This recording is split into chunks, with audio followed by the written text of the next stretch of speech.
First of all thanks to Allah. তো যতটুকু করতে পারছি আলহামদুলিল্লাহ। সবসময় চেষ্টা করি নিজের স্ট্রেন্থে থাকার, ভালোর তো শেষ নেই। তো আমিও চেষ্টা করছি ডে বাই ডে ইমপ্রুভ করার। তো যতটুকু পেরেছি আলহামদুলিল্লাহ, ইনশাল্লাহ সামনে আরও চেষ্টা করব। আমি সবসময় চেষ্টা করি আমার স্ট্রেন্থে থাকার। তো আমি আমার স্ট্রেন্থে বিশ্বাস রাখি, রিজিকের মালিক আল্লাহ।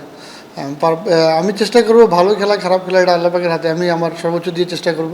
হ্যাঁ, অবশ্যই দর্শক থাকলে একটা এক্সট্রা এক্সাইটেড থাকে, তো খেলা আরও জমজমাট হয়েছে, ইনশাল্লাহ হবে সামনে। যখন থেকে এসপি টিমে ডাক পেয়েছিলাম, তো বোলিংয়ের পাশাপাশি আমি ব্যাটিংয়েও কাজ করেছি। আমার ওখানে কোচ ছিল ডেভিড রাজিন স্যার। তো উনি আর কি আমাকে আমার যেগুলো ভুল উনি আমাকে ধরাই দিয়েছেন। ওই নিয়ে কাজ করছি আলহামদুলিল্লাহ, ডে বাই ডে ভালো হচ্ছে, সামনে ইনশাল্লাহ আরও ভালো। আমি যতটুকু জানি সামনে আমাদের বিসিএল টুর্নামেন্ট আছে, ওডিআই ফর্মেটে হবে। তো আমি চেষ্টা করবো আমার সেই হিসাবে আমাকে প্রস্তুত করার নিজেকে।